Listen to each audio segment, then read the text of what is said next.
So if you are thinking like me that something just doesn't sit right about this alleged assassination attempt that occurred at the White House Correspondents' Dinner, if you are thinking that something just ain't adding up about what happened at the White House Correspondents' Dinner and likely what even happened in Pennsylvania, if to you it just don't make sense, I want you to know that there's a lot of evidence here that would suggest you ain't crazy. There's a lot of evidence here that would suggest you have a reason to be skeptical. There's a lot of evidence here that would make you, honestly, logical to question the narrative that you are hearing in the mainstream spaces right now. There's a lot of evidence here that might get you to a point where you might start questioning things rather than taking things at face value.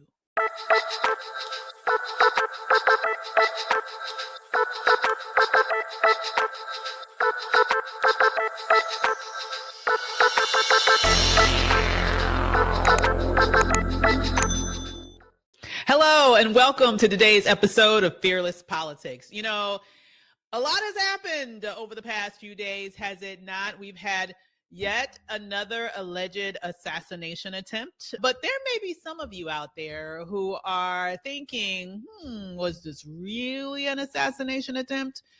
I have some questions. I have some thoughts.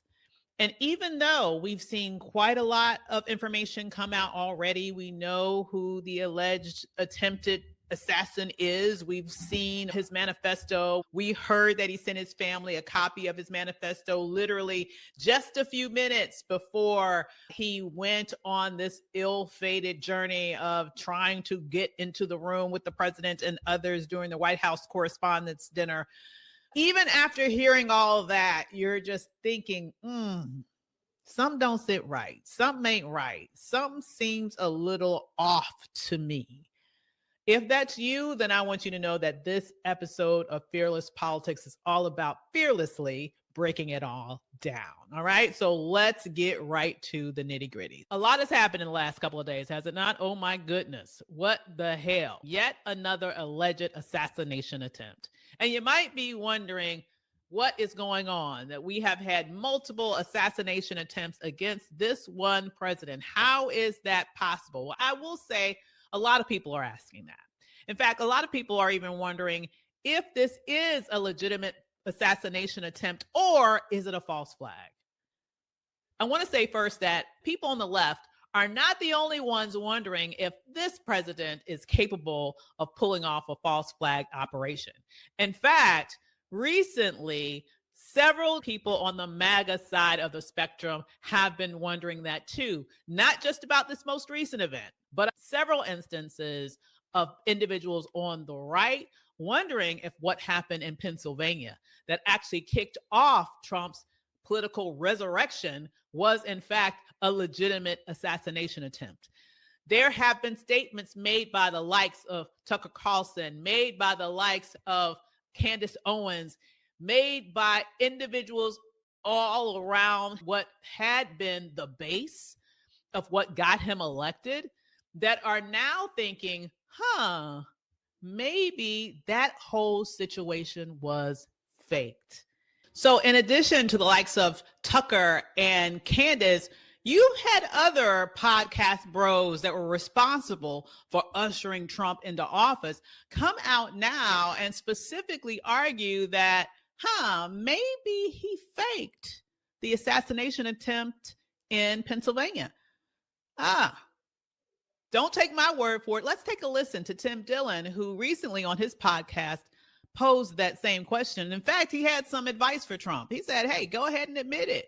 Tell him that's what you did, and you did it for a good reason. Let's take a listen. Maybe the assassination was like not something that we don't know the full story. So maybe it was staged. Maybe it was faked. Maybe it was some kind of message to him, although I don't understand that because it almost, I don't get it. I don't get how close you would come. The top of the ear. But I think maybe it was staged.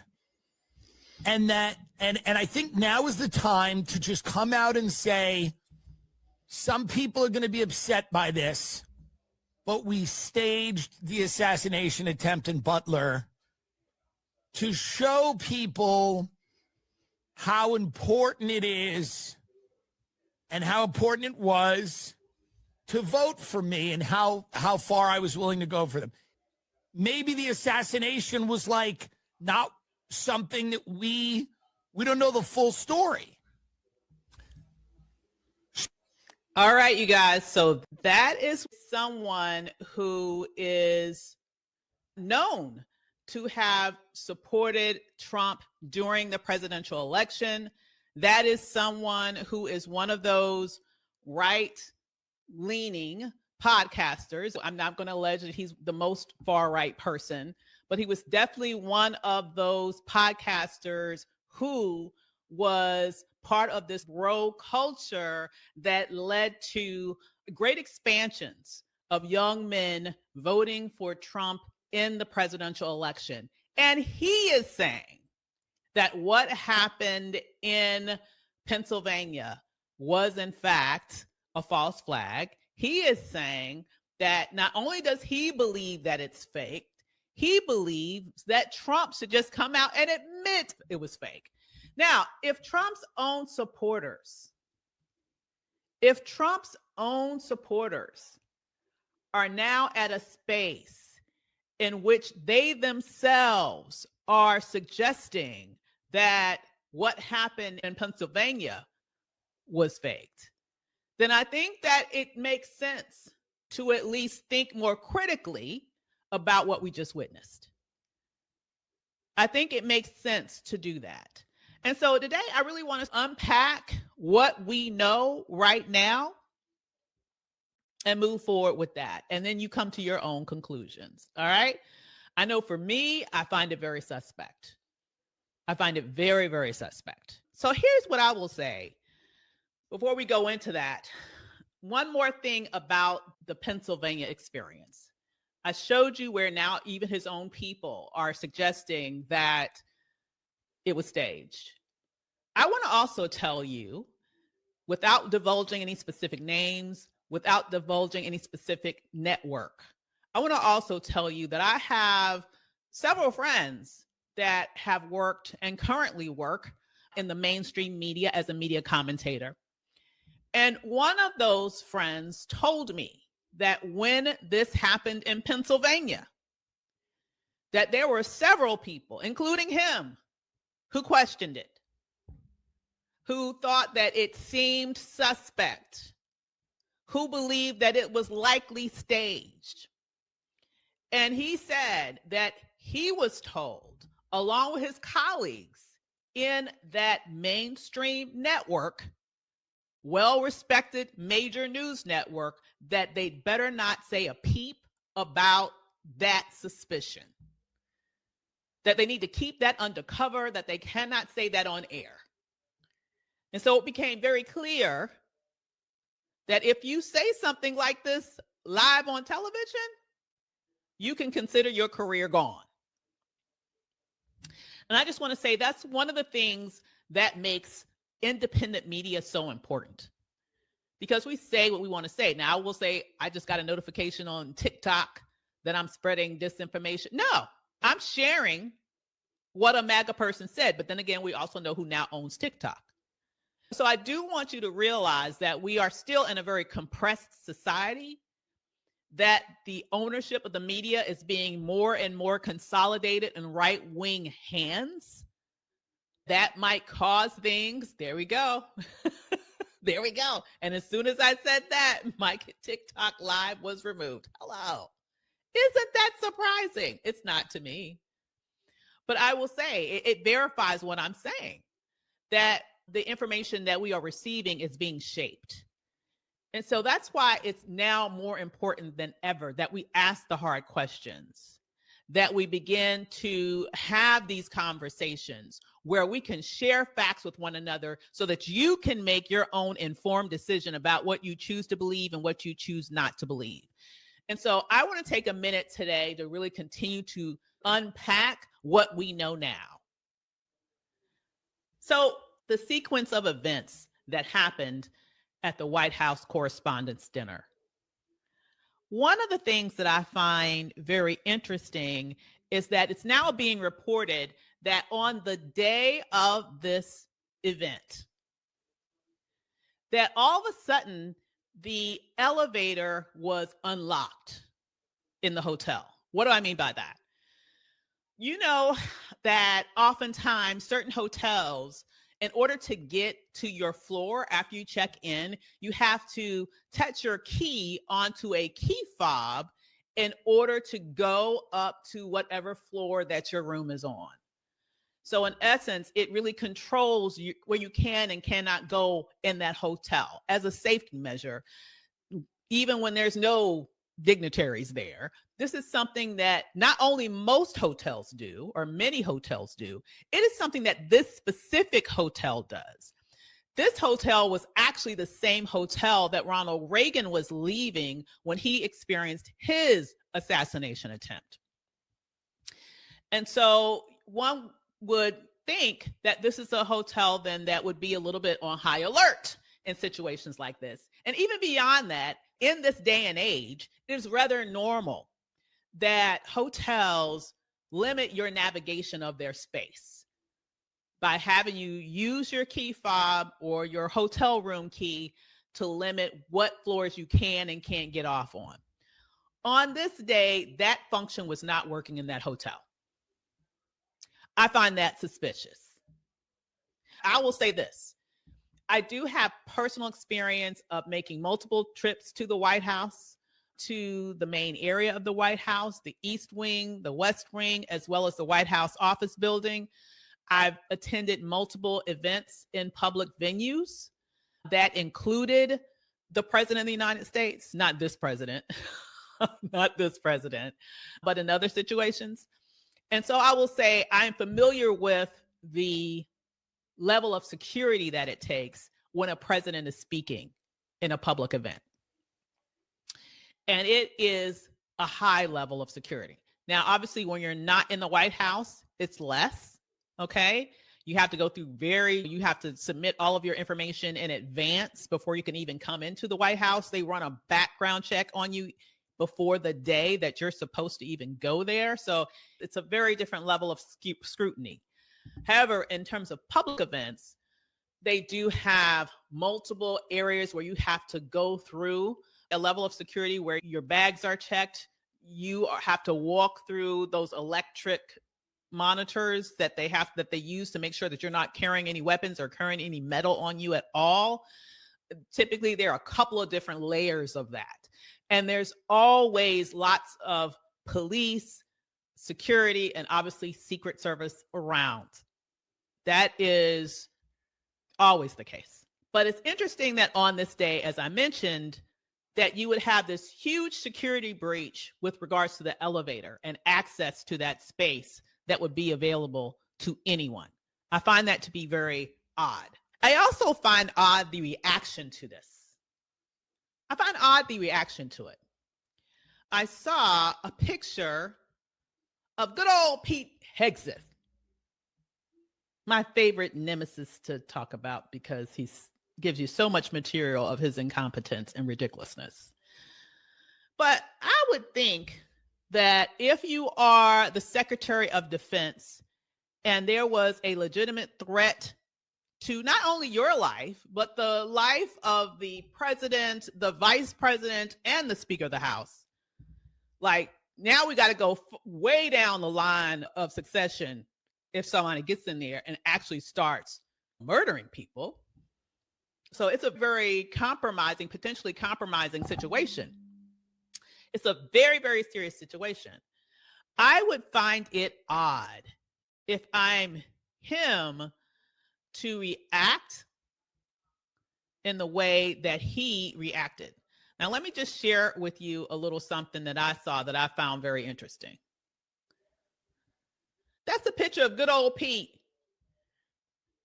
after the president's remarks following the assassination attempt. Look at him backstage laughing. He appears to be laughing. Look at him backstage grinning. It just is an odd reaction. Does it prove anything? No, but it's an odd reaction. I find that suspicious. Is there anybody else here that finds that suspicious? I don't know about you, but I find that suspicious. Now, that's not the only suspicious thing that I want to share with you. I found Trump's remarks right after this to be suspicious. It was kind of odd. Okay, so your life was just threatened. And then 2 minutes into your remarks to the public, you say this. We looked at all of the conditions that took place tonight, and I will say, it's not a particularly secure building. And I didn't want to say this, but this is why we have to have all of the attributes of what we're planning at the White House. It's actually a larger room, and it's much more secure. It's drone proof, it's bulletproof glass. We need the ballroom. That's why Secret Service, that's why the military are demanding it. They've wanted the ballroom for 150 years for lots of different reasons, but today's... Are you serious? We supposed to believe that? They've been wanting the ballroom for 150 years. That's nuts. Really, Trump? They've been wanting the ballroom for 150 years? They've been demanding it? No, they haven't. This man lies pathologically. This is why it's so hard to believe anything that happens is legitimately happening, because he lies so frequently about things that he doesn't even need to lie about. Why would you even say that? People have been demanding a secured ballroom for 150 years? Are you kidding me? So I find it odd that here he is, supposedly after getting his life threatened in this way, that he's once again complaining about this damn ballroom, which we know is not just a ballroom, which entails a bunker that he is creating under the ballroom.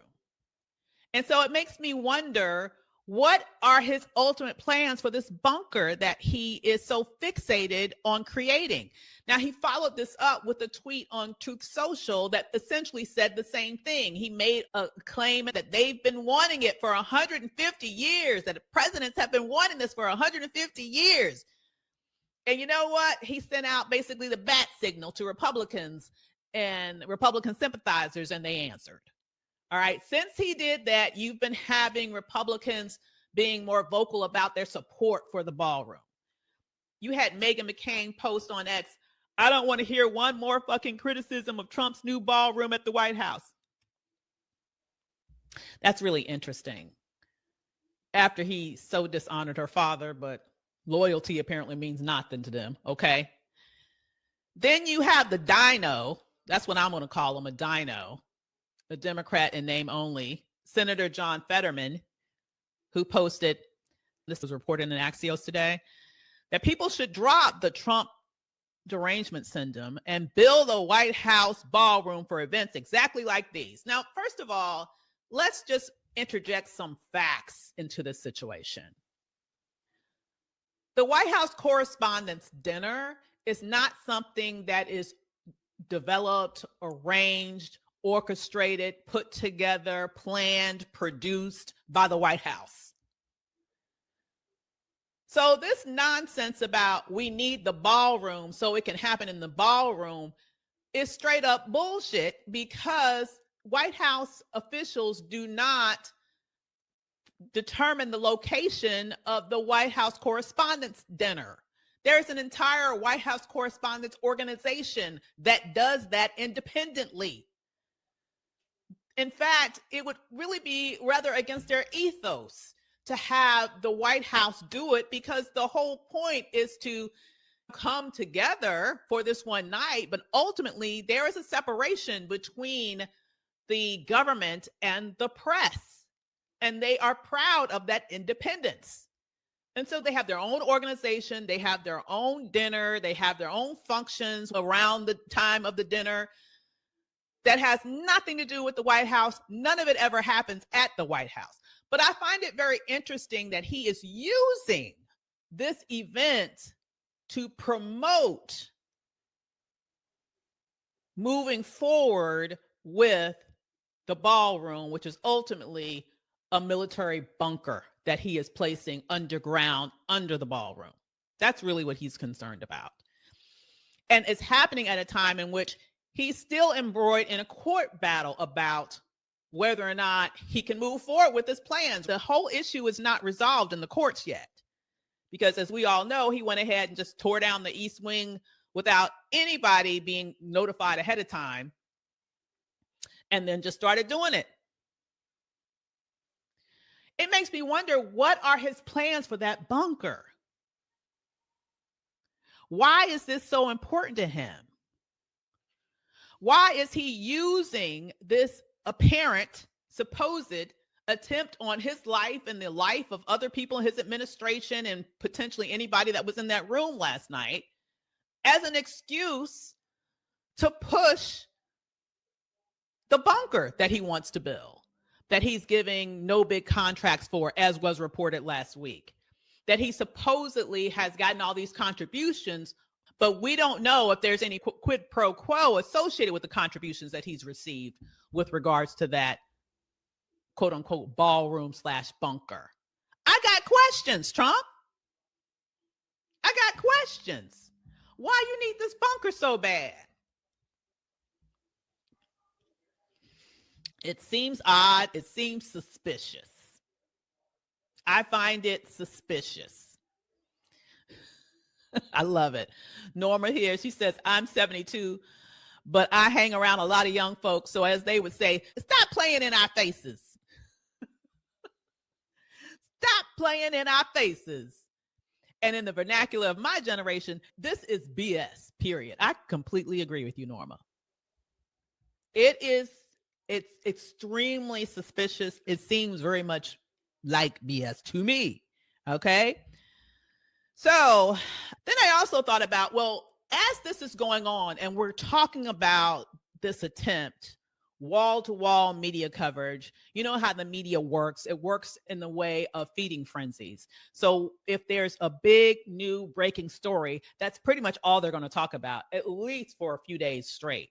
So I was just wondering, I thought it might be interesting to see what are the things that have come out in the news recently that he may be wanting to distract from. Let's take a trip down memory lane to find out what's been happening in the last day or two that he may be wanting to distract from. What do you think? Well. One story came out from NBC News, like right before, just within the last day or two, where they found and reported that the Pentagon has been lying about the amount of war damage that we have sustained as a nation. Oh, you think he might want to distract from that?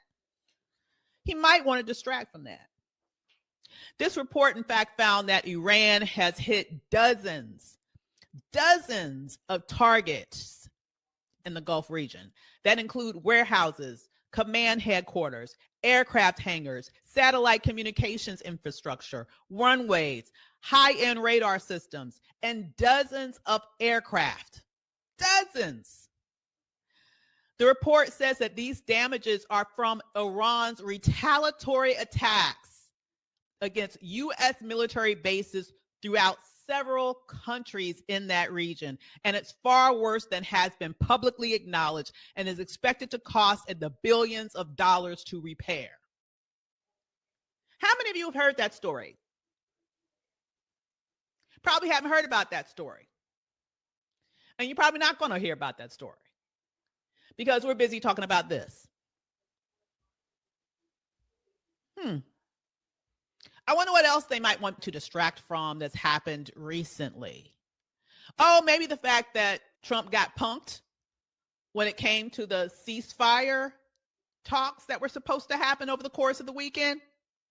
Yeah, I know he was very loud and proud that, okay, he's not going to Pakistan, that they're just going to talk over the phone and it doesn't make sense to go and get on a plane for 15 hours. I know he had a lot to say, but did you know that they were going there until they found out that the Iran foreign minister had already left? He was like, deuces, I'm out of here.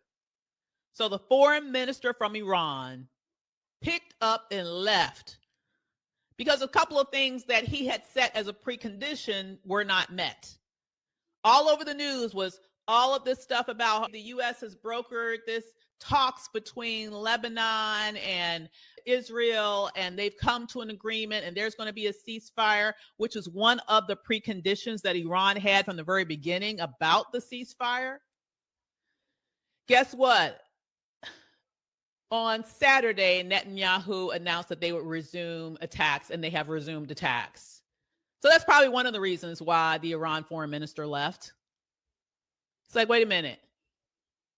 Y'all have broken that. Another reason is Iran has also said that until the blockade of their ports are eliminated, they're not going to open up the straits. And so the blockade has continued. And so they're like, well, why are we even talking? So it's not that Trump just decided he wasn't going to go. No, it's that Iran decided we ain't talking to your ass. And so who were they going to talk to even if they went over there? All right. But we're not going to talk about that because we are distracted talking about this supposed assassination attempt. In the meantime, we also know of course, the straits are still closed and the Epstein files are still not released. But I think one of the most interesting things that he probably doesn't want to talk about right now are his approval ratings.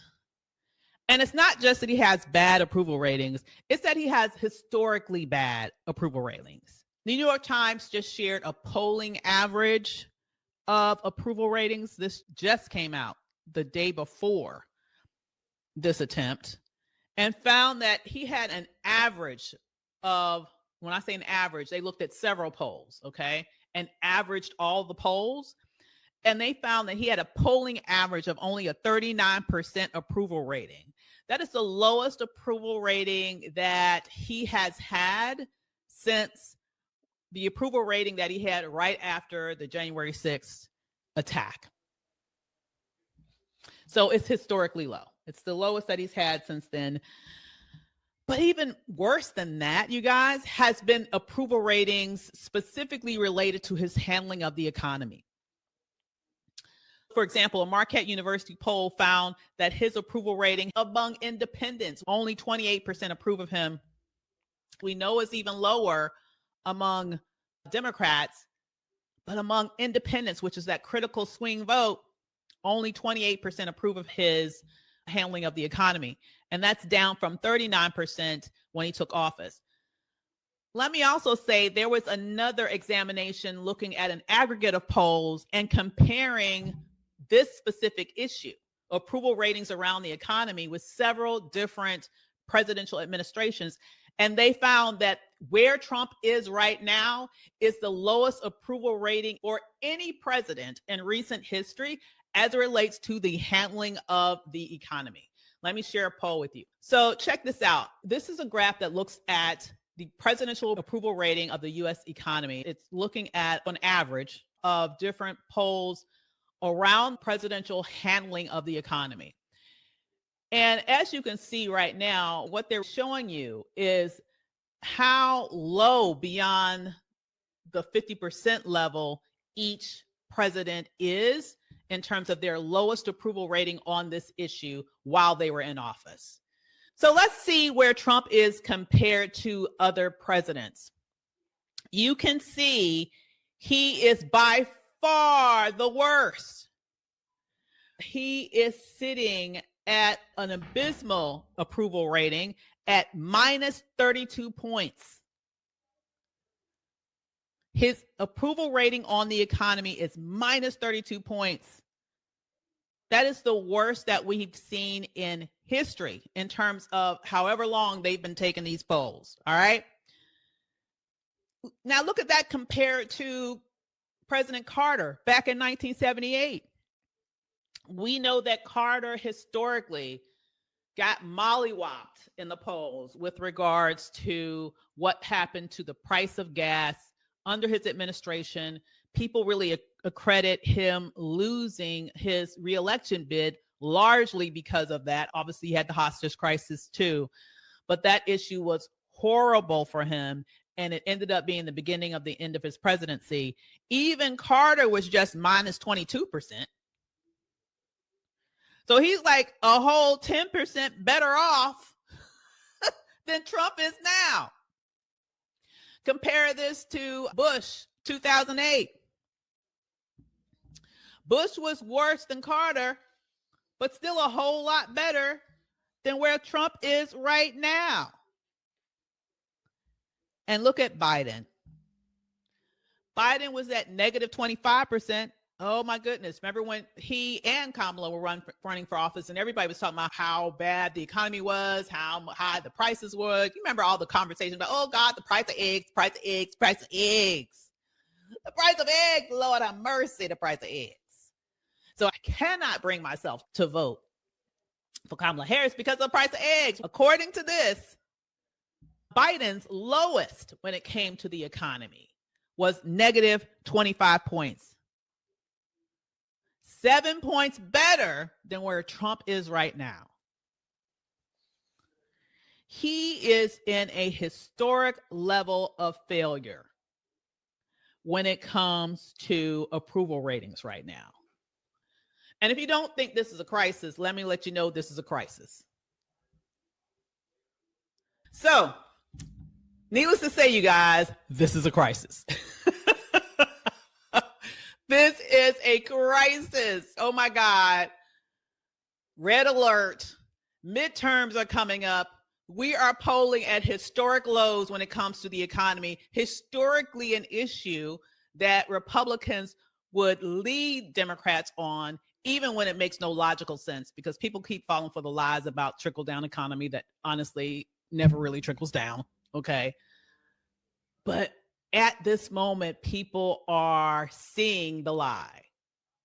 And for one of the few times in history, in a poll that just looks at people's opinions around not any specific candidate, but just party feelings, people are rating the Democrats higher on the economy than they're rating Republicans. And so the Republicans are heading towards this midterm election in full-fledged panic. That means that Trump, too, is in full-fledged panic because he knows that once he loses control of Congress, his power is going to be reined in.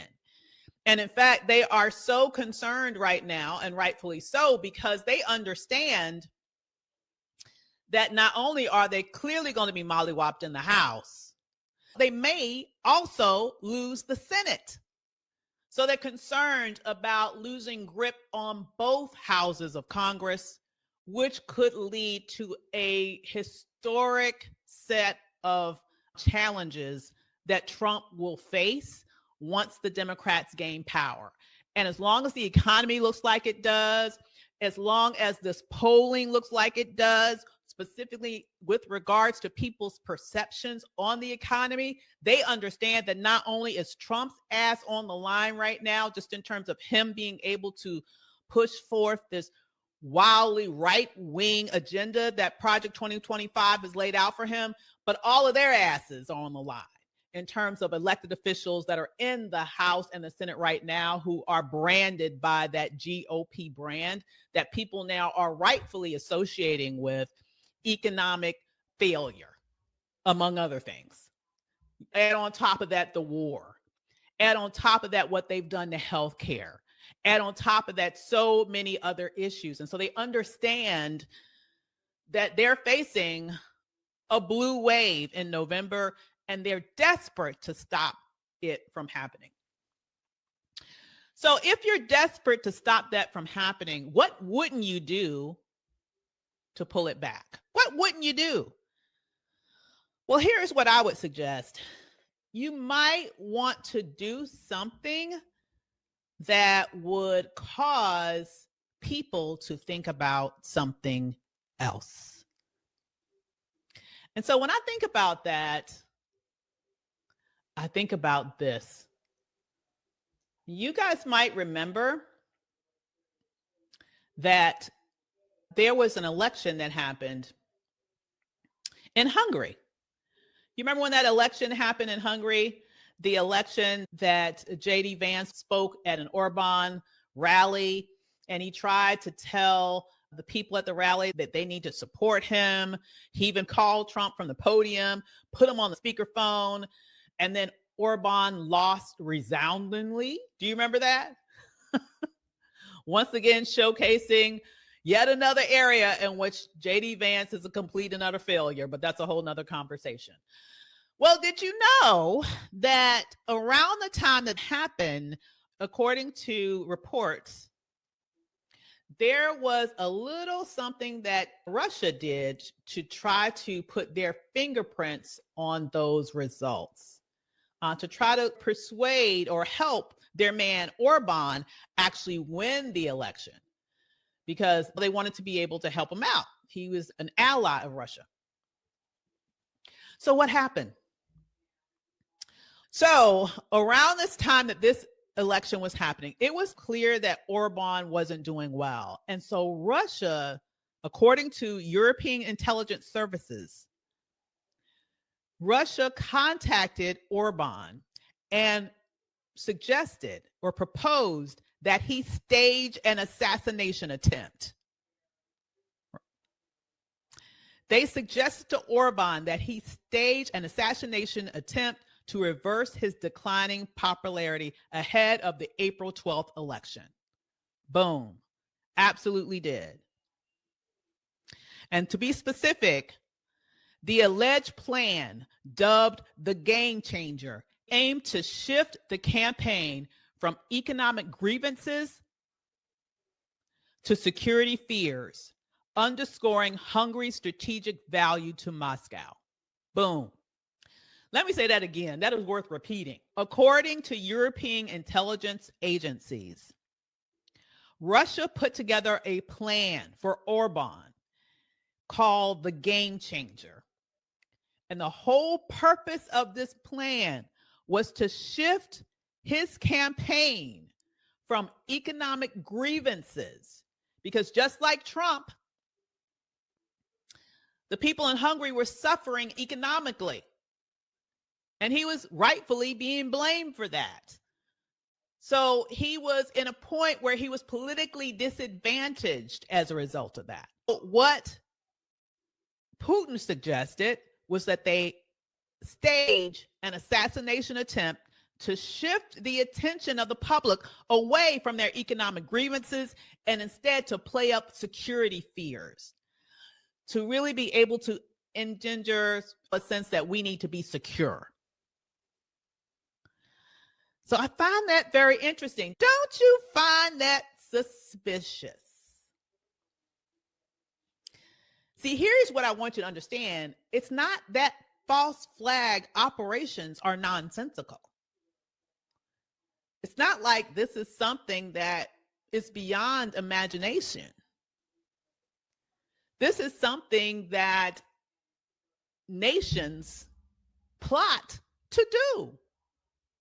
We at least know in this circumstance that Russia had suggested that Orban do it in Hungary in order to hold on to power. And guess what? He didn't do it. I guess to his credit, he didn't do it. And he lost. What if Trump witnesses this and said, he lost? I don't want my people to lose. Here's one thing I will say. I don't believe that Trump is incapable of anything. I believe Trump is willing to do anything to hold on to power. I believe Trump is willing to do anything to get into power, a la what happened in Pennsylvania. And I also believe he is willing to do anything to hold on to power. Now, this would be nonsensical and irrelevant if Trump did not have a history of actually listening to Putin. But then again, we know that ain't true. That's a lie. He has a long history of listening to Putin. Let me just give you a few examples. Remember back in 2018 when they were in Helsinki and Trump stood right next to Putin and said, hey, with regards to the 2016 election interference claims, I don't believe my own intelligence agencies. I believe Putin. Remember when he said that? He did it. He believes Putin. He's influenced by Putin. He aligns himself with Putin. Even during this war, when all this evidence was presented that Putin was actually helping Iran, he's still gassing up Putin. I find that to be very interesting. Let's talk about something else in the more recent era, okay? Maybe not as recent in the war, but pretty recent. August 2025, Anchorage Summit. Remember back when he met with Putin in Alaska and Trump was waiting at the end of the red carpet that they had laid out for Putin, acting like an excited little teenage girl that was about to have a meeting with her heartthrob crush. You remember that? Okay.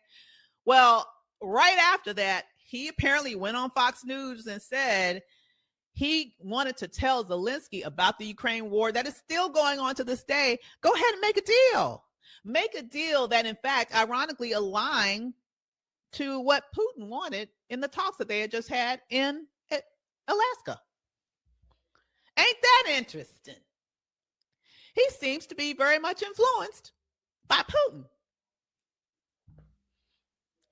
Let's also talk about Putin's claim about the 2020 election. Trump shared with the world that Putin told him that he believed the 2020 election was rigged because of widespread mail-in voting, and Trump needed to change policies because that's why he lost the election. It was rigged because of the mail-in voting. Okay. Well, guess what?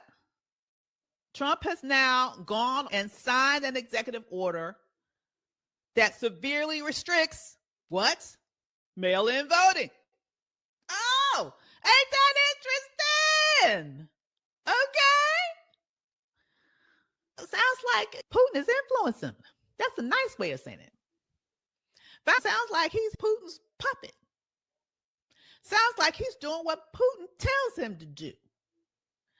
Sounds like he's acting like a Manchurian candidate. As Grady says here, it sounds like he's Putin's bitch boy. Yeah, that too. Absolutely. I could go on and on. I have a whole long list of examples here, but I will just say it is a long track record of Trump doing what Putin tells him to do. So let me ask you this question. What if, because we also know that there are conversations that Trump has with Putin that are never fully divulged to the public. So I want to ask you, theoretically speaking, given what just happened to Orban,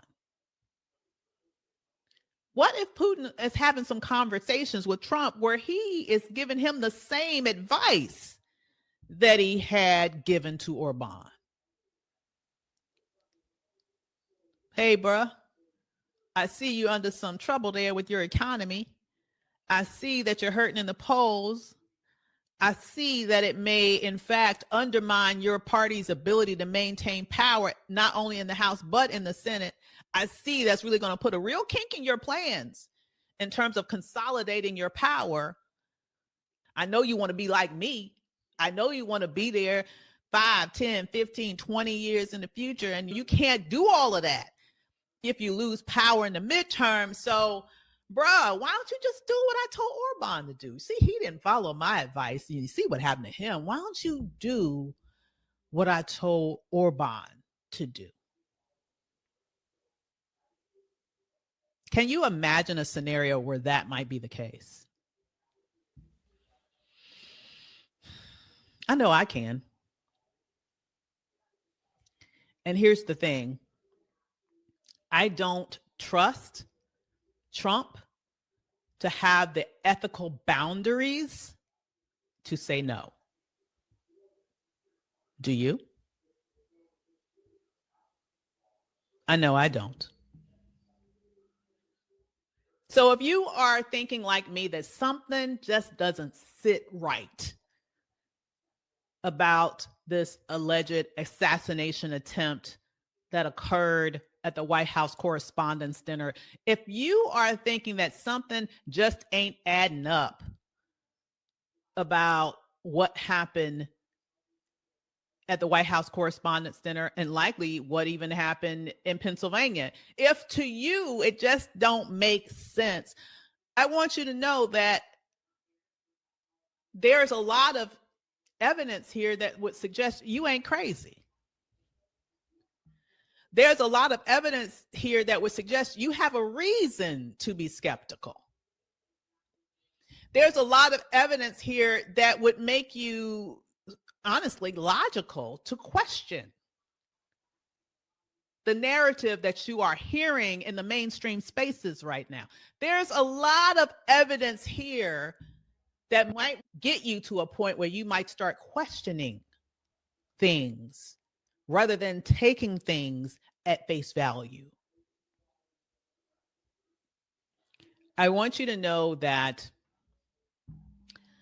if we were in a space where we were talking about someone who acted ethically as the normal course of events, if we were talking about someone who we knew was generously a forthright person, even though we may not align politically, if we were talking about someone who typically told us the truth, even if they were hard truths,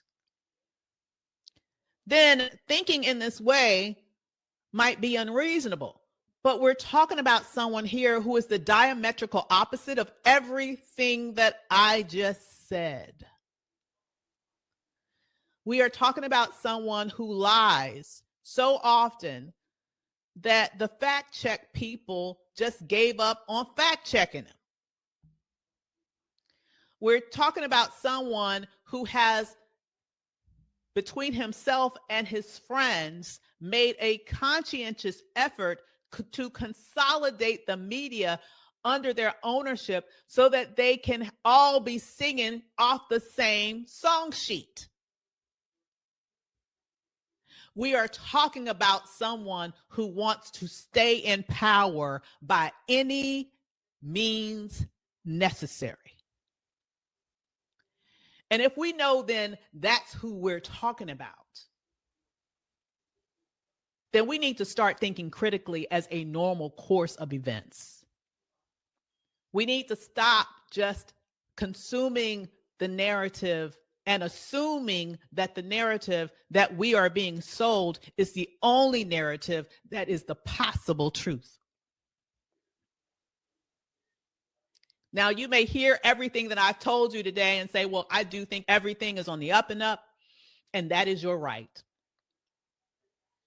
And it's not really even my desire to try to convince you to think otherwise. But what I do want you to do is to think. What I do want you to do is to take into consideration all of the evidence. What I do want you to do is to use your critical thinking skills. What I do want you to do is to take into consideration who the hell we're talking about. What I do want you to do is ask questions. What I do want you to do is wonder, why is that ballroom so damn important to him? What I do want you to do is to think, what does he plan to do with that bunker when it's time for him to leave office? What I do want you to do is to ask these hard questions and to know that you deserve answers. And if something isn't sitting right, I just want you to know you are not crazy. You are a sentient, thinking person. You are not one of these cult members that believe any and everything that comes out of that liar's mouth. You are not someone that is worshiping this man as a deity instead of seeing him as the devil that he actually is. And that is a good thing. That means you are woke in every sense of the word. even though it's a word that others have now tried to appropriate and completely twist and turn into their little racist dog whistle. It means that you are alert. It means that you are understanding not only what you see, you are looking deeper into all of the interconnectedness of the context of what's happening and taking all of that information into consideration when making a decision about what's really happening in this world. And especially in times like this, that's exactly what we need. So as I leave you today, I want to say, literally, stay woke. As I leave you today, I want to say, don't just believe everything you hear from anybody, not even me. But I do want you to think about the facts and come to your own conclusion. And if that conclusion leads you to something that is uncomfortable, if that conclusion leads you to something that is counter than what everybody else is saying, it does not mean your thoughts are illegitimate. It could very well mean that you are one of the few that can actually see past the lies and know the truth. Stay alert, because the game that they're playing right now, it's for keeps. This is a very dangerous time to just accept the narrative. This is the time where you need to think for yourself and act accordingly. I'll see you next time on Fearless Politics. Thank you for joining us on today's episode of Fearless Politics. And while you're here, don't forget to subscribe, follow, and leave that 5-star rating that you and I both know we deserve. Also, feel free to leave a review so more people can find out about us and become members of the Fearless Politics crew. And finally, if you want to go further down the rabbit hole with us, then be sure to check us out at fearlesspoliticspodcast.com or connect with me personally on Instagram at fearless.Dr. With that said, we'll see you next time. And don't forget, it's time to be fearless. See you soon.